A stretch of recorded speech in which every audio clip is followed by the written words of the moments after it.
AMNESTY Radio.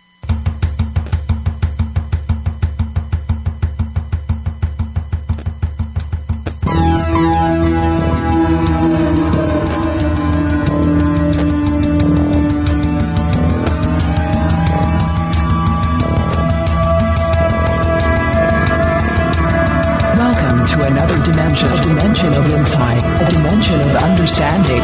You are entering the place where reality collides with truth. There are no limits, there are no boundaries. This is OffPlanet Radio.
Network and OffPlanet Radio, Sheriff Richard Mack, retired sheriff, and the voice behind the Constitutional Sheriffs and Peace Officers Association.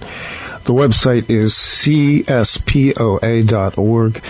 And Sheriff Mack, it's good to have you on, and welcome. Well, thanks a lot. Appreciate you having me on.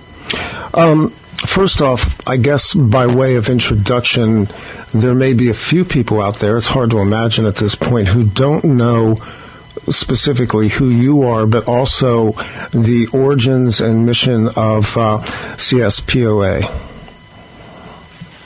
Well, I'm just a former police officer and sheriff who did something pretty crazy. The first thing I did crazy when I was a rookie cop was I went to a training seminar for police called Constitutional Studies for Law Enforcement Officers. And I got converted to the Constitution, and I decided that I would follow the Constitution before anything else in my career. And then about 6 or 7 years after I went to that class, I left the police department in Utah that I had started in, and that I really liked. I really enjoyed my education there. And I moved home to Arizona where I grew up, and I ran for Graham County Sheriff. And I guess that was another crazy thing, but I won and was reelected in 1992. And probably the craziest thing I ever did was I was the first sheriff in American history to sue the federal government, take the case all the way to the United States Supreme Court, and win a landmark decision on the issue of state sovereignty, states' rights, and that the federal government cannot tell us what to do. It's a major, wonderful, miraculous case that every one of your listeners should read. And I've written several books, and a lot of the cases covered in my books, or you can get a little booklet called The Victory for State Sovereignty that's on my website. And all my books, especially my most recent book, called Are You a David, is there. And the book that has done the best that I've ever written was The County Sheriff, America's Last Hope. And I would say that if you would get those 3 books, The Victory for State Sovereignty, The County Sheriff, America's Last Hope, and Are You a David, if you read all of those, you would have the equivalent of a 4-year degree education as far as the Constitution and states' rights and state sovereignty and the 10th Amendment go. And you should also get those 3 things for your sheriff and other local officials if you really want to start saving and changing America. In the course of your work over the years, and obviously being a high-profile figure in favor of states' rights and also constitutional law officers, do you now find that there is a wider acceptance, let's say, going back to roots of the constitutional principles among your fellow law enforcement officers, or are we moving in the opposite direction now? Wait, I'm sorry, say that last part again. Are we moving in the opposite direction? In other words, when I look out at the landscape of America right now, I think most people are seeing increasing aggression, mostly among community police officer groups. And there seems to be the sense right now that the police generally in America have been militarized and moved away from their traditional roles as policing to the community. Yeah, there's no question about that. And I will say that one of the greatest problems with that has been the drug war. Everybody wants a SWAT team to go after any amount of drugs. The SWAT team mentality has taken over law enforcement. Everybody wanted to be like the 1980s show SWAT and Miami Vice, Hill Street Blues, and all the others. And I'll tell you what, you can ask any cop, and if they're telling you the truth, they will tell you that TV shows and movies had a great impact on what they wanted to do in law enforcement and why they wanted to be in law enforcement. And if they say it didn't have any impact on them, they're lying.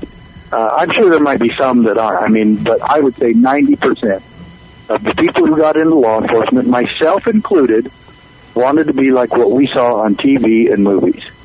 And the high-speed pursuits and the kicking in the doors, hauling the guy in and, making the big haul, making the big case and catching the murderer, just like we see on TV.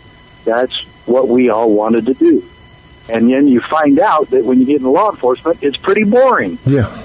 And it is. And I'm glad law enforcement's boring. It should be boring because you want a peaceful place to where there's not a lot of action going on every night and that you're patrolling neighborhoods that are quiet and peaceful. And so this SWAT team mentality kind of gives cops some added toys to play with, and we have way abused that. And I'll give you the statistic on that. In 1985, when I was still pretty much a rookie cop, we had about 5,000 drug raids with SWAT teams nationwide, or SWAT team raids, period, no matter what they were for. And last year, we had about 85,000. And that's how ridiculous it's gotten, and your point is well taken. And the law enforcement community needs to wipe its own nose and clean up its own act and get the people where we trust them again. And they have earned a lot of the mistrust that the people of America have. And one of the places they need to start doing this is with the ridiculous wholesale distribution of traffic tickets that have nothing to do with public safety, but have everything to do with revenue collection. Exactly. And our patrol officers should be friends to the public and not tax collectors. And this is very well documented, and it's also included in my books. And that issue is a hot topic in my books. And how we take America back is plain and simply that the local officials, especially sheriffs and chiefs of police and patrol officers, all rededicate themselves not to the over-efficiency of the enforcement of laws, but the return to our oath of office and putting liberty first, and that we literally are the guards of the Constitution as we have sworn to do. If we get every sheriff and peace officer in this country to do one simple thing, keep your word when you raised your right arm and swore to uphold and defend the United States Constitution. If we have every peace officer and sheriff in this country do that, then freedom will be restored to America tomorrow. We don't have to wait for the next campaign. We don't have to wait for the next election. It will happen tomorrow. And this is what these people have promised to do in the first place. And we can still write a few tickets here and there, especially ones that are justified, instead of just sitting there all day doing what they do today, where there's a legitimate threat to the peace and safety of the public, and where there's a legitimate victim, then yes, go ahead and get involved. Otherwise, stay out there and patrol our neighborhoods, patrol our streets, and yes, promote safety and ultimately promote liberty.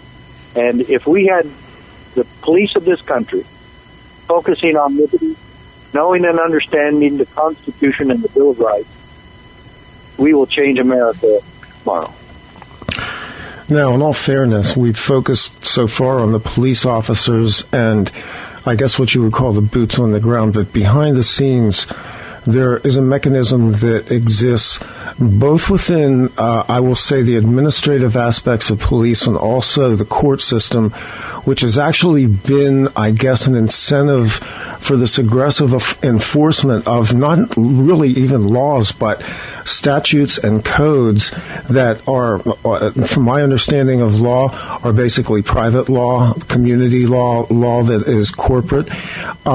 So in all fairness to the police officers out there, a lot of them are not aware of exactly the nature of the laws that they enforce. I don't know if you agree with that or not, but... Well, yeah, there's a lot of truth to that, but the thing of it is, we still have to put fairness, honesty, integrity, and God's law above all that other stuff that you said. You know, the corporate Constitution or the corporate United States. No officer in this country, no sheriff, no cop, has any obligation to go along with any of that, whether they know about it or not. And yeah, there's got to be a little bit of a time frame for us to re-educate these guys or get them deprogrammed. I agree with that, but I've been doing this for 5 years. We've had the CSPOA for 3.5 years, and our goal at CSPOA is to educate the cops in this country. You know, they can pick up my books real easy. I also have another, just a 30-page book that's called The Proper Role of Law Enforcement. And it talks about the oath of office, and it talks about the wholesale distribution of tickets and why we do stupid things in law enforcement, like administrative checkpoints and DUI checkpoints and all these checkpoints, on New Year's Eve when people are out drinking and whatnot, so the cops set up all these roadblocks. Mm-hmm. Yeah, I want to get drunk drivers off the road, but we are not allowed to violate the Constitution, even if the Supreme Court says, yes, you can violate people's rights. You can go ahead and stop everybody. There is no way any cop, any chief, any sheriff can look at the Supreme Court in the eye and say, do you guys really know what you're saying here by saying roadblocks are legal? You're saying that the Nazi-type tactics that are supposed to be illegal here are okay. We have to have probable cause, according to the Fourth and Fifth Amendments of of our Constitution, of the Bill of Rights. You have to have probable cause before a cop can stop anybody. And now you're saying we can stop everybody without probable cause. That is absolutely absurd that our nation's police officers and our leaders in law enforcement continue to allow that atrocious tactic to be used in America. It should not be used. Some places, some states have actually made it illegal, but the Constitution has already made it illegal. And so it's time for the cops to get going. It's time for you to change who you are, change your approach to how you deal with people, and let's put freedom and liberty first. And I believe, and I will say this, despite all the horrible press that cops have received lately and all the horrible situations you can see on YouTube, that there's a lot of good people that wear the badge. Now it's time to look at this seriously, look at yourself in the mirror, and let's do the right thing. Good people doing the wrong thing is the worst that could happen to our country and to our neighborhoods and to the principle of community policing. And so there's a lot to do, but there's a blueprint for it. I am preaching it, teaching it, working it as much as possible. Every one of your listeners can join us and help us with this cause. And you can become a member, and you can make a donation, and you can buy a book. And right now, we are sponsoring and paying for about 7 or 8 sheriffs to attend the National Sheriff's Caravan to Washington, D.C., and they're not driving, they're flying, most of them. And they're going there to oppose Barack Obama's wholesale allotment of amnesty. And he's not allowed to do that. And we're going there to oppose it. And it's really frightening that Washington, D.C. will move on such legislation without talking to local sheriffs and cops and ask them, what's the problem that you're experiencing because we're not securing the border? How's the infrastructure of your county? How's the crime rate of your county? How many illegal aliens have you encountered and have in your jails? And they make no effort whatsoever to approach sheriffs to see the real problem, and they just go on their merry way with their political agenda to give amnesty to about 5 million criminals. And whether we like it or not, they are criminals. It's illegal to do this. And if you tried to do it in Mexico, you'd find yourself in prison.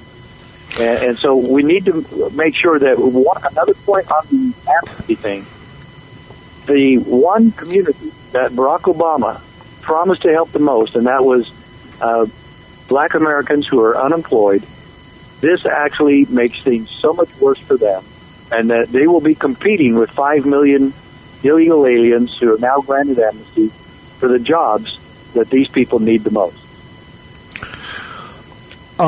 In terms of the problems you've spoken about, the drug war, the immigration issue, and you're heading to Washington, D.C., as I understand it, yourself early this weekend. Is that correct? It's the 10th of December, okay. So still got 5 days. Okay. And in that time, are there other groups involved with this? I assume that the marshals and the sheriffs and law enforcement officers is not the only groups attending this? Well, actually, the National Sheriff's Association, this is probably the first time that they and I have seen eye to eye and agree on the same issue. So this has been endorsed by the National Sheriff's Association, and several other state associations are supporting it. But this was just a group of sheriffs who decided to try to do something about it. Sheriff Hodgson from Massachusetts has shown a lot of leadership in getting this going, and Sheriff Sam Page from North Carolina. And he has talked at some of our conventions about this issue because, quite frankly, he has experienced a great deal of crime and problems associated with illegal immigration. And so he just said, hey, we can't do our jobs out here if the federal government doesn't do its job and secure our border. And so Sheriff Page and Sheriff Hodgson have taken upon themselves to organize this caravan and march with sheriffs to Washington.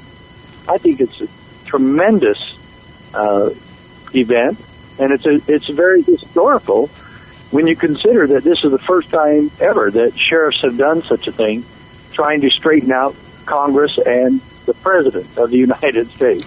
Well, and it's necessary. As the only designated law enforcement officer in the organic Constitution, I think this is a big statement that needs to be made, and I would hope that law officers and other people working in the legal profession would join lockstep with you and make this a unified front.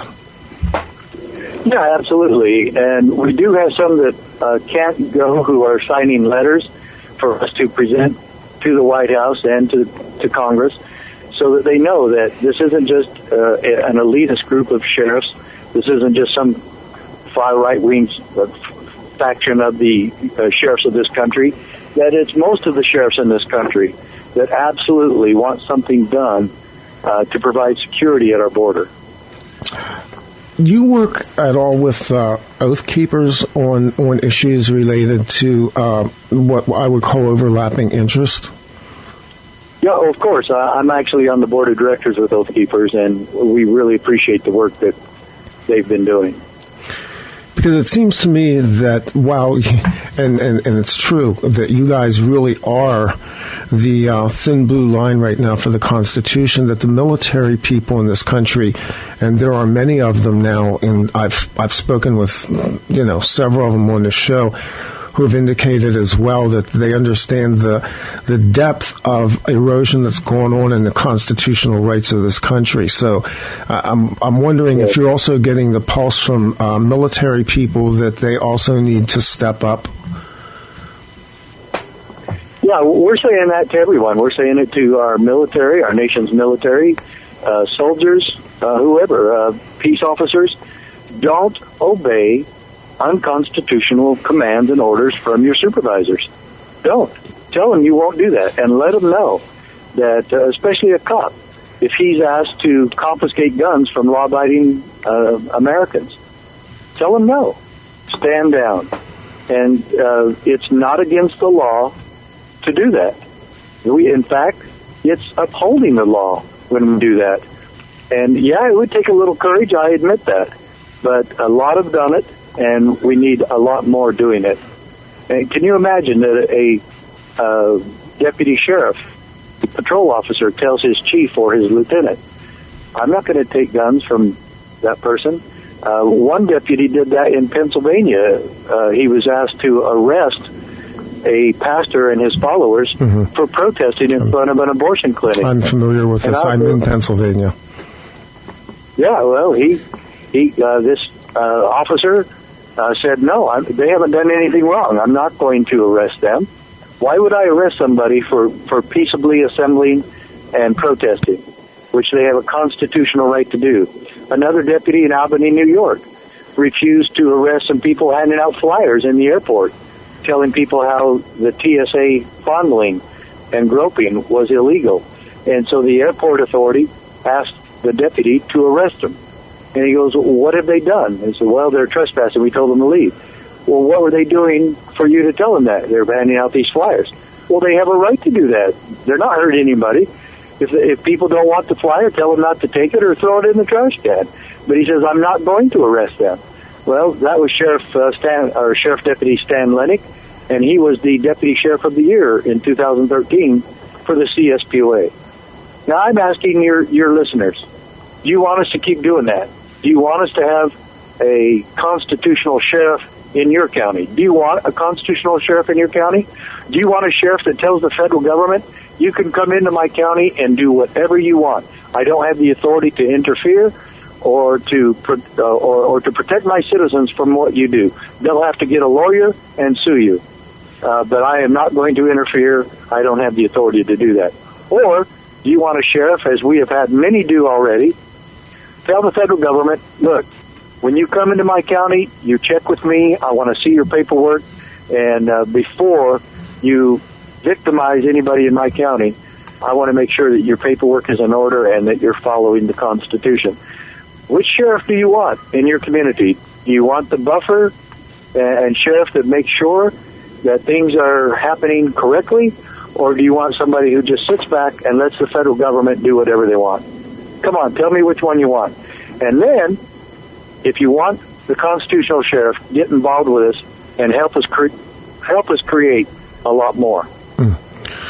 Yeah, ultimately this comes down to not military and peace officers. It comes down to the American people. And, that looks to me like the biggest re-education project of all, because most people in America right now don't know the law, don't know the Constitution, and have no idea what constitutional law officers are up against. Well, that's true, and that's where we come in, and we've been doing it. But I will tell you, it needs to be bigger, better, and faster, and that needs to happen right now. And this is a grassroots effort. We're not funded except by the people who join our organization.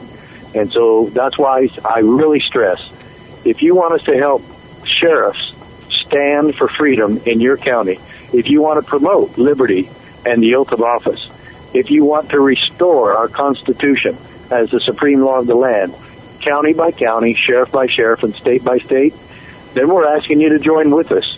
Just go to CSPOA.org and become a member. Make a donation. If you can donate $100 or $2 or $5,000, do it at that location because we really need the help. And where do people find your book, Sheriff Mack? Are they also on the website at CSPOA? It's on my website, yep. Yeah, just go to CSPOA.org, and they're all there. I think a couple of them are on Amazon, but I have about 8 books, and they're all available at the website. One final round here, because I want to say this. I appreciate you coming on. I know you've been traveling. I know you're looking at another travel coming up, and that you're very busy right now, and you took the time to do this interview. Can you talk a little bit about Ferguson and what happened there, and how that is kind of, I think, a flashpoint for America right now to wake up? Yeah, I think Ferguson has exposed a lot about what's wrong with America and what's wrong with leadership. Because, first of all, we knew that was going to happen. Yeah. They gave notice. The leaders, the governor, the chief of police, local officials, the Justice Department in Washington, D.C., they all knew this was going to happen. They knew the riots were going to be there, and they did really very little to stop it. The National Guard was brought in, and all they did was stand in front of the government buildings and protected them, but did very little to protect the private businesses of local Americans. And I think that's very telling. But that the people who did this, I think it tells a lot about who they are, about the lack of class and character that they have, that they are all a bunch of crooks, that they have parents who don't give a dang what they do. Yeah. And, if my child was out there, I don't care if he's 30 or 40 or 10 years old or 18 years old. I'm going to go out there and yank him by the ear and drag him home if I have to. He's not going to be out there acting like a thug and a crook and a looter. And what kind of class parents does somebody have that allow their kids to go do that? Or what kind of a person are you that you would go burn your neighbor's business down because of something that you disagree with that happened to somebody you don't even know? And I will say this. I've been disappointed in some of the things that Officer Wilson did. Mm-hmm. He should not have done that interview with Stephanopoulos on ABC. That was wrong. Yeah. It was very callous and cold. He should have reached out only to the Brown family and apologized to them. Whether he did something wrong as far as his police training goes or not, he should have reached out to them and said, I am so sorry that I did this. I didn't want to shoot your son. This will affect me for the rest of my life, and I am sorry. He should have reached out for them in that way. But primarily, this is what every peace officer, at least me and my experience, actually had nightmares about doing. Because you don't know that in shooting an unarmed man, that you could have done something differently to stop it, to prevent this. And it appears to me that he could have. And I'm not trying to judge him or anyone else that has ever had this horrible situation forced upon them in law enforcement. But when it comes to shooting an unarmed person, that's when you'll always second guess, and you'll get second guessing from everybody, and including me, and I am second guessing this somewhat. But he should not have gone on nationwide television talking about the particulars of how this happened, and that he was just following training and what he had been trained to do. Because he should have, according to training, he should have waited for backup. And he should have simply taken a step back and assessed what was going on. And was he in a very dangerous, volatile situation? Yes. And it's hard to do what's right sometimes when you're in such an adrenaline rush situation. I know, I've been there. But he should have called for backup, and he should have waited for backup. And this is when it's hard, and you're always going to have this happen. When you shoot somebody who's unarmed, this is what's going to happen. I'm not saying he was wrong. I'm not saying he was right. I'm just saying when you shoot somebody that's unarmed, this type of thing is going to happen, and it's going to plague him the rest of his life. And I feel sorry for him and his family, and I feel sorry for the Brown family. And but you know what? There's a lot of blame to go around on this, and the Brown family has a lot of it, and Officer Wilson has some of it. Yeah, and I actually think that that's the most intelligent analysis we can come away from all of this, is if we're honest and we do a little bit of introspection on ourselves. I mean, I view this as part of an examination of the national psyche and the spiritual condition of the country right now, because I find it intolerable on both sides what occurred, and it's a tragedy that we don't want to see repeated in America. Sheriff Mack, I can't thank you enough for coming on. I know that you have a busy schedule. Anything else you want to say as we go out of this interview? Well, I want to thank everybody who has been with us and the support. And I will say again, it's vital that each of you get involved in this process to restore freedom to America in a peaceful manner. And that's what we're about. This will be peaceful if we get the people and public officials across this country working together, hand in hand, to restore freedom to America and our Constitution as the supreme law of the land. If you're not getting involved, then you're part of the problem. So God bless all of you, and if anybody needs to get with me, just my information's on our website at CSPOA.org. And we will post that information as well. Sheriff Richard Mack, CSPOA, Constitutional Sheriffs and Peace Officers Association. The website is CSPOA.org. And that ends this interview. We'll be back with the next segment.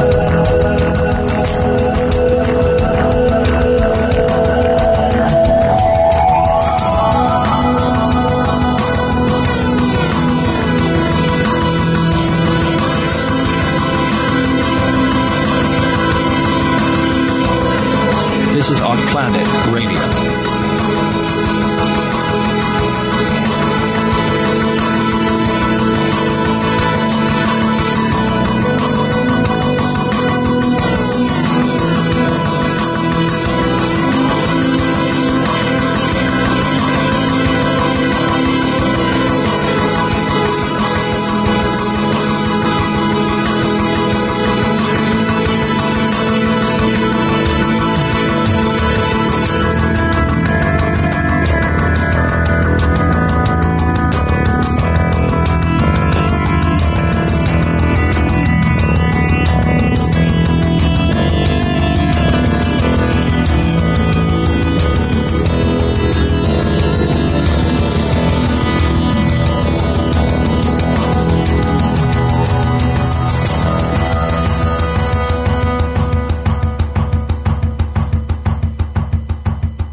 So